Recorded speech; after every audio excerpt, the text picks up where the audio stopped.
3 weeks after Nia Carter saved the Empire, every screen inside headquarters went black at once.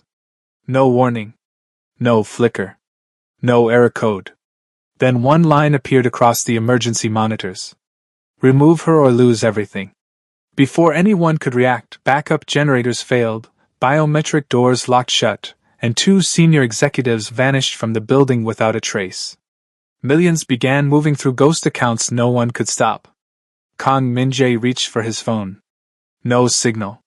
The steel doors behind him slammed closed. Across the tower, inside a sealed server vault, Nia Carter sat alone in darkness, lit only by a single surviving monitor. A live camera feed. Min-jae was on his knees. A gun pressed to his head. Then a voice came through the speakers. You made the foreign girl powerful. A pause. Now watch her destroy you. If you're ready for a story about power, dignity, forbidden love, and the sweetest revenge you've ever witnessed, then you're in the right place. Hit that subscribe button and turn on notifications because this channel brings you the most addictive romance stories you won't find anywhere else. Drop a fire in the comments if you're team revenge. And let's get into this story. 3 weeks earlier, the underground command office no longer looked like the room where Nia Carter had been fired. The broken routines were gone. The blind spots were gone. Most importantly, the old arrogance had been forced out by necessity. Where cluttered desks once held paper trails and hidden favors, clean stations now stood in disciplined rows. Access terminals required dual verification. Every transaction above a threshold triggered instant review. Hidden administrator pathways had been stripped, rebuilt, and logged. Security cameras now watched not only hallways, but the people who once claimed cameras were unnecessary. No one had volunteered for those changes. Nia imposed them. And because everyone remembered who had saved the Empire, no one could openly stop her. She moved through the room differently now. Not louder. Not softer. Simply with the confidence of someone who no longer needed permission to be right. Her upgraded command suite sat behind reinforced glass at the center of operations. Multiple screens curved around a standing desk. Encrypted lines ran directly to treasury routes, offshore transfers, surveillance systems, and executive communications. The room had been designed for power. Nia treated it like a workstation. Jisoo, now promoted as her direct assistant, hurried beside her carrying tablets and audit files. You have a meeting with finance in 10 minutes, he said. Then compliance. Then Min-jae requested revised server expansion estimates. Move finance first, Nia replied. They lie with fresh energy. Jisoo tried not to laugh. He failed. It was the closest the room came to warmth most mornings. Nia's authority had created order quickly. But order often creates enemies faster than chaos. By the second week, she had blocked 3 unauthorized transfers disguised as consulting fees. She froze a luxury vehicle purchase tied to Shell payroll. She discovered duplicate vendor invoices signed by a senior manager who had spent years calling himself untouchable. She did not expose him privately. She projected the records onto the main operations screen during a budget review. This invoice was paid twice, she said calmly. The man adjusted his tie. That appears to be an accounting oversight. Nia clicked again. 3 more payments appeared. Then your oversights are expensive. Laughter moved quietly through the room. The manager never recovered from it. Older captains hated moments like that. To them, respect was supposed to flow downward through age, bloodline, and fear. Instead, it was flowing toward a 25-year-old black woman from Chicago who spoke bluntly, slept little, and cared nothing for internal politics. They smiled when passing her. Then complained in private. She humiliates senior people. She tracks every coin. She doesn't understand tradition. What they meant was simpler. She could not be controlled. Even Kang Min-jae felt the shift. He respected her skill openly now. He consulted her before major expansions. He overruled executives who tried to bypass cyber policy. But respect did not become comfort. When they met, the room always sharpened. He disliked disorder. She disliked ego. Neither quality had disappeared. One afternoon, Min-jae entered the command suite unannounced. Black suit. Controlled posture. Eyes scanning everything in seconds. You denied Treasury acceleration on the Busan acquisition.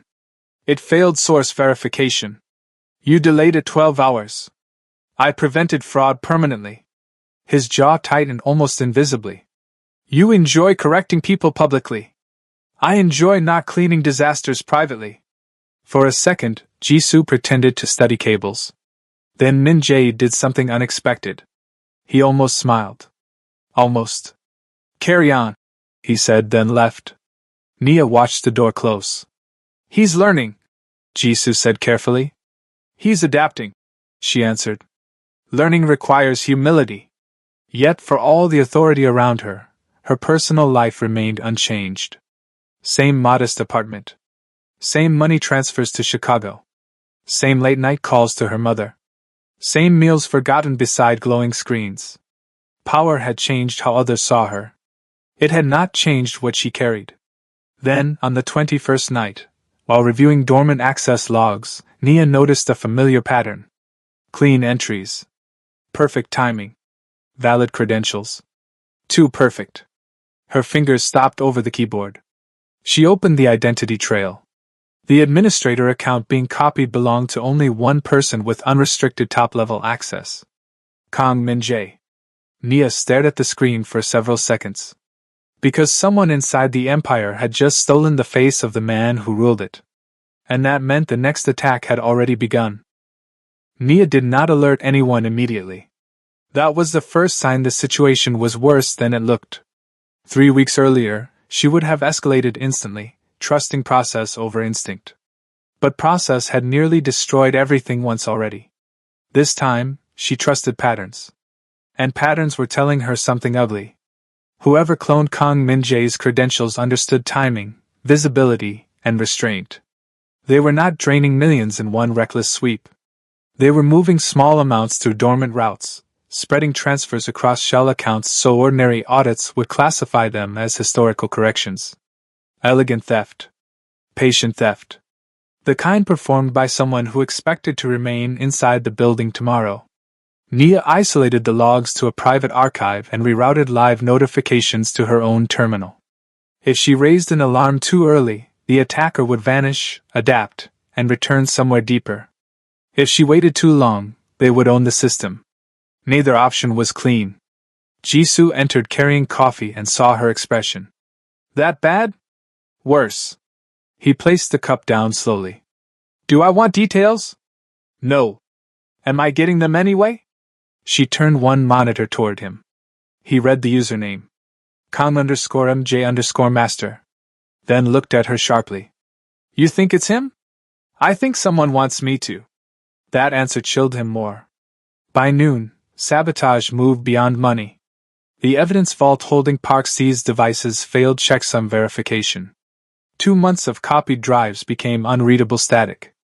Security footage from loading docks looped the same 7-minute segment.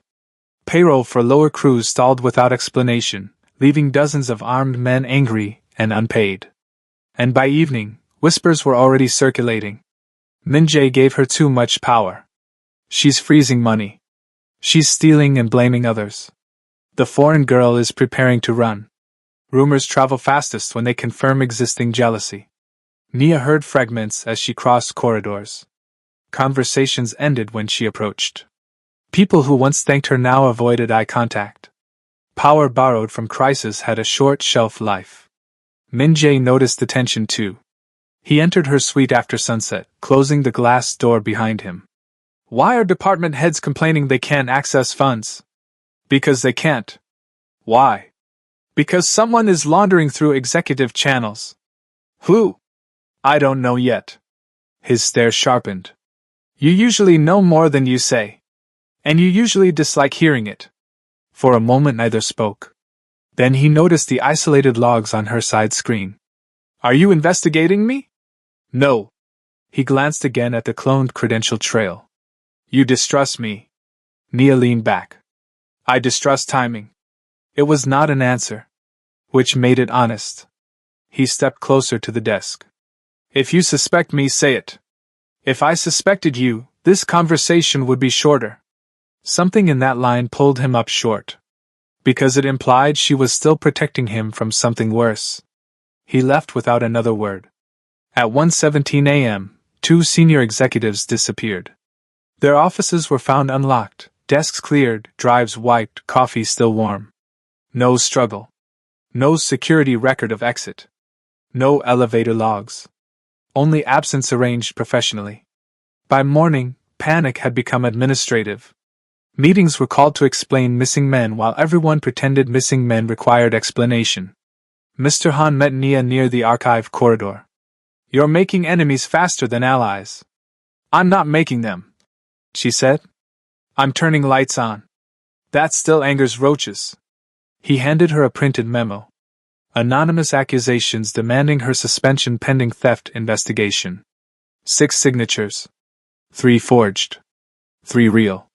She folded it once. "Do you trust Min Jae?" Han considered the question carefully. "I trust that he wants control." "That's not the same thing." "No," Han said. "It never is." Near noon, another transfer triggered. This time the routing path bounced through a residential ISP before entering Treasury mirrors. Nia froze.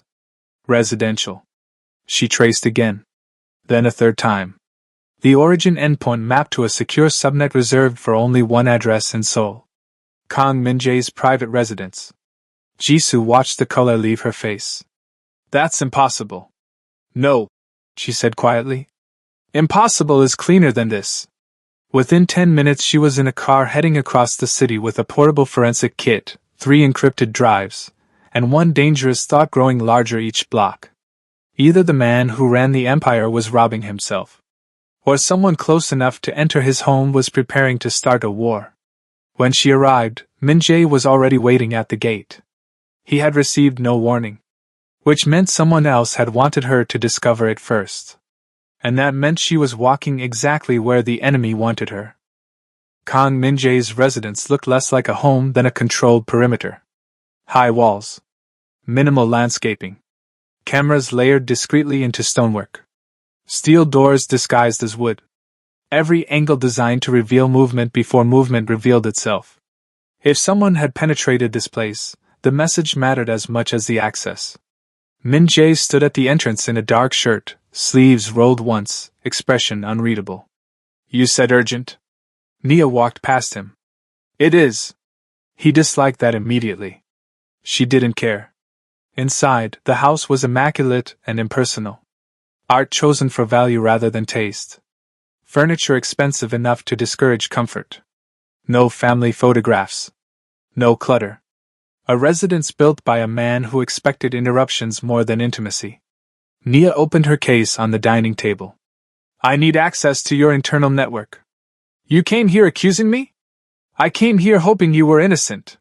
His eyes narrowed. That sounded almost kind. It wasn't. Jisoo, who had insisted on coming and now regretted it visibly, plugged in a scanner and began mapping signal routes. Within minutes, Nia found anomalies. A hidden relay node piggybacking on guest traffic. Encrypted bursts leaving every 2 hours. Micro-power draw from a device not listed in the property inventory. She followed the signal physically. Hallway. Study. Bookshelf. She stopped at a decorative sculpture no one had likely touched in years, lifted its base, and removed a matte black module smaller than a wallet. Military-grade hardware. Min Jae stared at it. "That was in my house.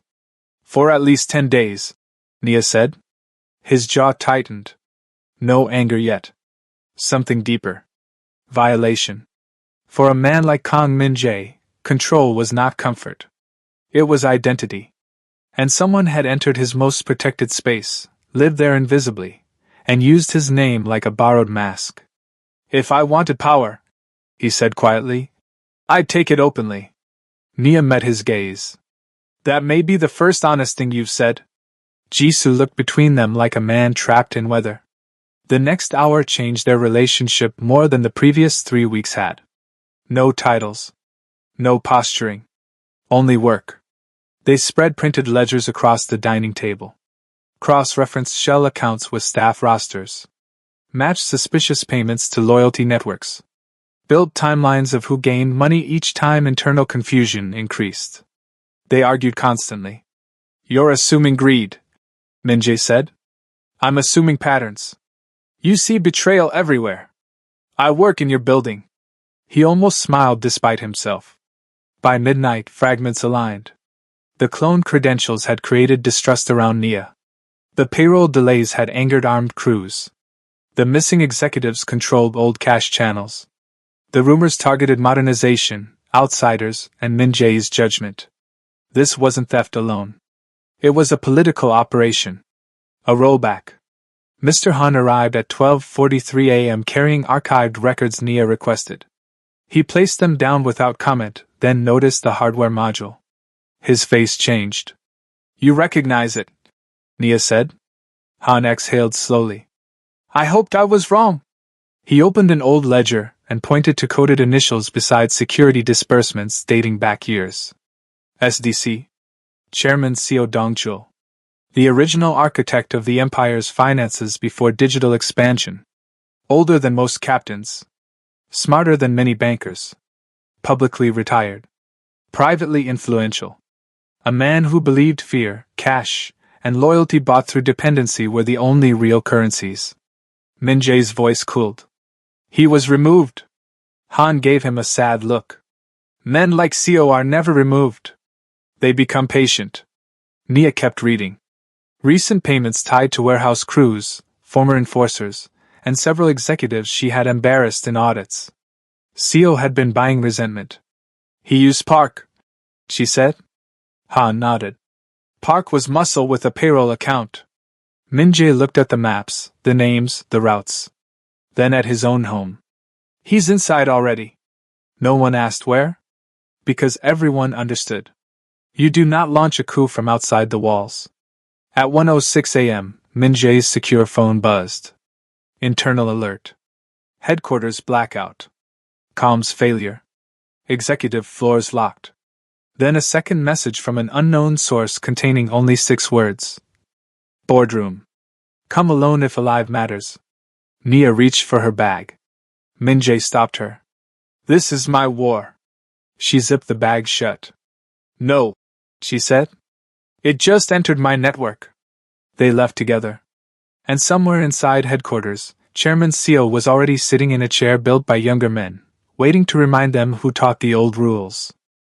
The headquarters tower looked wrong in darkness.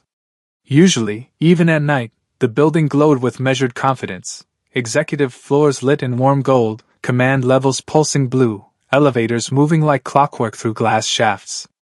Now it stood mostly black against the Seoul skyline. Only emergency strips burned red behind certain windows.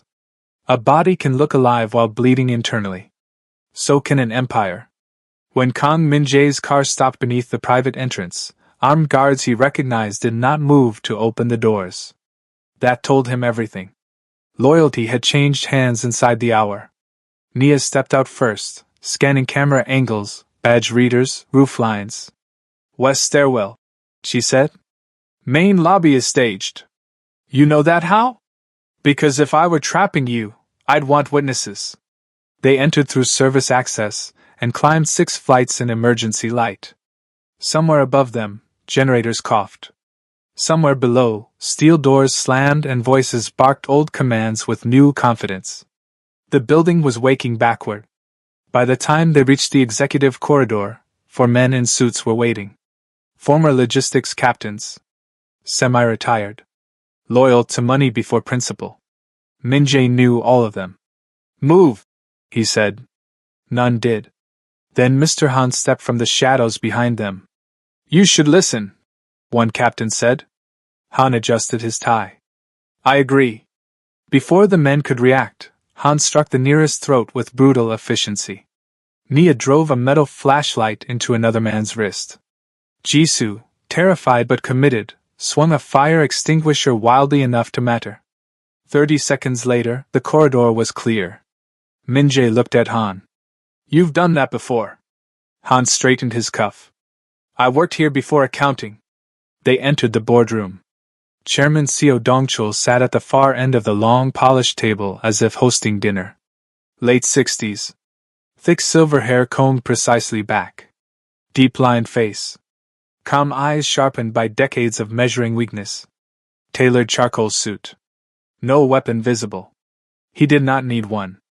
Around him stood 12 loyal men, some armed, some simply dangerous. 2 missing executives sat tied in chairs along the wall, alive but terrified. Seo smiled faintly when Min Jae entered. There he is. His gaze moved to Nia. And the expensive experiment. Min Jae remained standing. You were retired. Seo poured tea into a porcelain cup. I was patient. He gestured around the room. You inherited a machine built by harder men. Then you filled it with audits, software, and feelings. Nia stepped forward. You forgot theft. Seo chuckled. No. Theft is tradition. Yours was rudeness. Several men laughed obediently. Seo leaned back. Your father understood leverage. Fear. Dependency. Cash in hand. You two replaced certainty with passwords. He looked at Min Jae again. You made the foreign girl powerful. You let accountants question captains. You blocked channels that fed loyal families for years. Channels that fed parasites, Nia said. Seo's eyes sharpened. There it is. Moral language from someone paid by criminals. That landed because it was partly true. He continued. I used Park because he was simple. I used rumors because people are simpler. I used your house because pride blinds rich men. And I used her authority because jealous men need little encouragement. The room was silent now. Not from fear. From recognition. He had diagnosed them accurately. Seo placed the tablet on the table and slid it forward. On screen were asset transfer documents, offshore sale agreements, liquidation schedules. He planned to strip it, Nia said quietly. Seo smiled wider. Of course. The modern assets are valuable. Casinos, logistics, crypto shells. Sell those. Keep the cash routes. Smaller organization. Cleaner loyalty. Min Jae's face hardened. You would burn the structure to own ashes. I would own survivors. Seo stood slowly. Age had not diminished presence. Here are the terms. You resign command. She unlocks all systems and hands over treasury access. The 2 executives go home. Refuse. He nodded toward the tied men. One guard pressed a pistol to an executive's temple. And everyone remembers how the old era solved meetings. Min Jae took 1 step forward. 3 guns rose instantly. Seo did not blink. Still emotional. Your father's worst trait. Then he looked at Nia. You were useful. Nothing more. Nia said nothing, which worried Han more than anger would have. Seo checked his watch. Midnight. You have until then. Emergency lights pulsed red across the boardroom walls. Outside, the tower waited. Inside, half the organization was about to choose between fear and the future. Chairman Seo believed power lived in the room. In the guns. In the men standing behind him. In deadlines spoken calmly. That was why he never saw the real battlefield. Nia asked one question. Can I use the restroom? Several guards laughed. Seo waved dismissively. Take Jisoo with her. He looks fragile. Minutes later, inside a side corridor maintenance closet, Nia opened a concealed panel and connected her portable drive into an emergency fiber junction. Jisoo stared.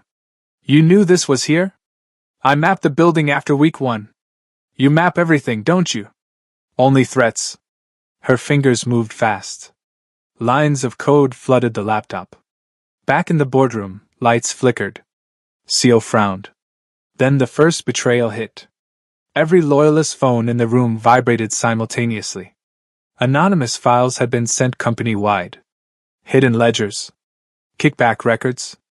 Private schemes. Proof that Seo's closest captains had stolen from one another for years. Men began looking sideways. Then payroll notices appeared on internal screens. Trader accounts frozen. A second message followed. Staff salaries released. Cheers erupted faintly somewhere below the executive floors. Seo's jaw tightened. What did you do? Nia re-entered the boardroom. Separated workers from thieves. She raised the laptop screen toward the room. Warehouse crews now had pay. Drivers had pay. Security staff had pay. Only CEO's network had been cut off. Loyalty purchased weekly expires quickly when unpaid. CEO barked orders. Lock the elevators. Seal the exits. Nia kept typing. Already reversed. Across the building, elevator cars froze between floors carrying CEO's armed supporters. Security doors opened for neutral staff and sealed behind loyalists. Loading dock gates locked from outside. Armory codes rotated every 10 seconds. The tower itself had changed sides. Mr. Han smiled for the first time all night. She really did map everything. Then giant boardroom screens activated. A recorded video filled the wall. CEO in a private warehouse, days earlier, negotiating sale percentages of core assets to foreign buyers. Not restructuring. Looting. Several captains turned visibly pale. You sold us? One demanded. CEO snapped back. I was saving what matters. You mean yourself, Han said. The room broke. 2 gunmen lowered weapons first. Then another. Then one stepped away entirely. Fear had cracked. Profit had betrayed it. CEO grabbed the nearest executive, yanking him forward as shield, and drew a hidden pistol from inside his jacket. The barrel swung toward Min Jae. Old instincts. Old endings. Min Jae moved before thought could slow him. He slammed the conference table edge sideways, sending tea and glassware crashing. The pistol fired wild into the ceiling. Han tackled one guard. Jisoo dove under chairs. Nia killed the lights for 1 second. Only 1 second. Long enough. When emergency red returned, Min Jae had CEO pinned against the wall, wrist twisted, pistol on the carpet. The old man breathed hard, eyes blazing hatred. Kill me, CEO spat. Or look weak. Min Jae held him there. Then slowly released enough pressure for guards to cuff him. No, Min Jae said. I'll look different. For men raised under old rules, that was more insulting than execution. As CEO was dragged away, he looked at Nia. This machine will eat you too. She met his stare calmly. Then I'll redesign it. Around them, alarms stopped. Doors unlocked. Phones reconnected. And for the second time in a month, the Empire had been saved by the woman it once wanted erased. By sunrise, headquarters looked whole again. Glass replaced. Systems restored. Hallways cleared. Staff returning to desks with the practiced calm of people who had survived something they would never officially discuss. But beneath the polished surface, everything had shifted. Chairman CEO Dongchul was gone under private detention. His loyalists were stripped of access, titles, and protection. Departments once ruled by intimidation now answered to audits, cameras, and documented approvals. For many employees, it was the first morning work felt safer than silence. Kang Min Jae convened leadership before markets opened. No speeches about strength. No threats. Only decisions. All cash-only divisions were dissolved. Ghost payroll channels terminated. Old captains forced into retirement or compliance review. Internal welfare funds created for lower workers injured or abandoned by previous operations. Then he turned to Nia Carter. Choose a title. She remained standing near the windows, coffee untouched in her hand. I don't want one. Murmurs moved through the room. I want exit pathways for staff who never chose this life. Healthcare support for families. Anonymous reporting lines. An authority to shut down anyone who thinks nostalgia is strategy. No one laughed. Min Jae nodded once. Approved. Later that evening, Nia returned to her command suite alone. Seoul glowed outside. Systems moved cleanly for the first time in weeks. Then one private monitor activated by itself. No alert tone. No source tag. Only a black screen and white text. As CEO was only one shareholder. A world map appeared beneath it. Red dots spread across Tokyo. Dubai. Lagos. London. Los Angeles. Singapore. Dozens of names followed. Investors. Partners. Owners. Nia stared without blinking. The Empire had never belonged only to Seoul. And someone had just invited her to see the full size of it. If you enjoyed part 2, subscribe now for the next chapter where Nia faces enemies far beyond Seoul. Comment below. Should Nia trust Kang Min-jae now, or destroy the Empire before it spreads further? And tell us honestly. Was Chairman Seo the real villain, or only the first layer of something much bigger? Because in stories like this, every victory opens another war. And sometimes the most dangerous enemies are the ones who never needed to show their faces. Stay ready for part 3, where power leaves the tower and becomes global.